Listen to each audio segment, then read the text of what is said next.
अस्सलाम वालेकुम, बिस्मिल्लाहिर्रहमानिर्रहीम, अल्लाहुम्मा सल्ली अला मुहम्मदिन। आज जो रेसिपी हम आपसे शेयर करने जा रहे हैं वो बीफ दाल की है। बहुत ही मज़ेदार बीफ दाल बनने वाला है हमारे किचन में और बहुत ही ज़बरदस्त बनेगा। वीडियो को शुरू से एंड तक देखिएगा, बहुत ही मज़ेदार और बहुत ही लजीज बनेगी। आप इसे गरम गरम चपाती के साथ सर्व करें, तंदूर की रोटी के साथ, बहुत ही मज़ा आने वाला है। बीफ दाल का बहुत ही आसानी से और ईजी सी बन जाती है रेसिपी। आप इस रेसिपी को ज़रूर ट्राई कीजिएगा। अगर आप हमारे चैनल पे नहीं हैं तो हमारे चैनल को भी सब्सक्राइब कर दिए जल्दी से और बेल के बटन को प्रेस कर दीजिएगा। इस तरह की मज़ेदार सी जो हम रेसिपी की नोटिफिकेशन आपको मिलती रहे। ठीक है, रेसिपी शुरू करते हैं।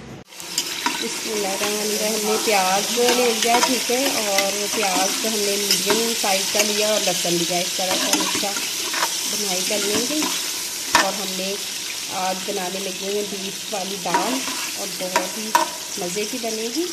और हम अपना जो बीफ है वो ले लेंगे। अब हम इसमें अपना जो है वो बीफ वो डालेंगे। बहुत ही ज़बरदस्त हमारी ये दाल जो है वो बनने वाली है। अब इसे हम हल्का सा फ्राई करेंगे इस तरह से।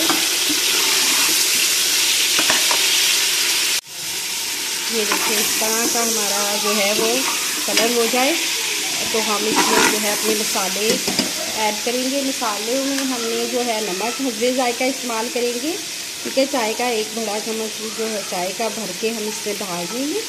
और हमने सिर्फ मिर्च पाउडर के चाय के 2 चम्मच इस्तेमाल करने हैं इसमें, ठीक है। और हल्दी पाउडर जो है वो हमने इसमें चाय का 1/2 चम्मच ले लेंगे।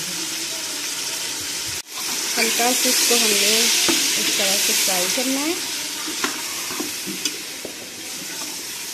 अब हम इसमें जो है अपना पानी जो है वो ऐड करेंगे और ऐड करने के बाद हम इसे जो है कवर कर देंगे। प्रेशर कुकर में हम इसको 15 मिनट के लिए कवर अप कर देंगे। 15 मिनट जब इसकी सीटी जो है वो स्टीम वाली बोलने लग जाए। ये देखिए, हमने इसमें वाटर डाल दिया है। हम इसमें एक और डिब्बा डालेंगे। 2 किलो के करीब हम इसमें वाटर डालेंगे हमारा, क्योंकि जो है बीफ वो भी गलना है और हमारी दाल भी इसी जो है जखनी में पकेगी। अब हम इस पर वेट लगा देंगे और जब हमारा स्टीम की वजह से ये वेट है जो इसकी सीटी बोलने लग जाएगी तो हम 15 मिनट इसको हम इसमें कुक करेंगे। उसके बाद हम इसे ओपन करेंगे। हमारे जो है वो जखनी बिल्कुल तैयार हो चुकी है। ये बीफ हमारा गल चुका है। अब हम इसमें दाल जो है हमने ऐड कर दी है। हमने मूंग और मसूर की दाल ली है, आप चने की भी इसमें ऐड कर सकते हैं। अब हम इसको जो है कवर करके ना 15 मिनट के लिए इसको हम पकाएंगे। प्रेशर कुकर में ही हम इसे कुक करेंगे। प्रेशर कुकर बंद करने के बाद जब हमारी सीटी बोलने लग जाए प्रेशर स्टीम की वजह से, तो हम उसमें टाइम नोट कर लेंगे, 15 मिनट कुक करेंगे। ये देखिए, माशाल्लाह से हमने जो है 15 मिनट के बाद देखा हमारी जो दाल है बिल्कुल बन चुकी है, ठीक है, माशाल्लाह से। अब हम इसे डिश आउट करते हैं।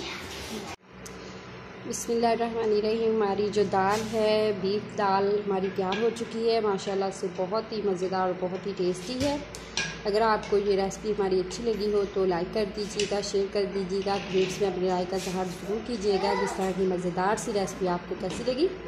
अल्लाह ताला आपकी दस्तरखान को रहमत व बरकत और खुशियों से भर दे। अल्लाह।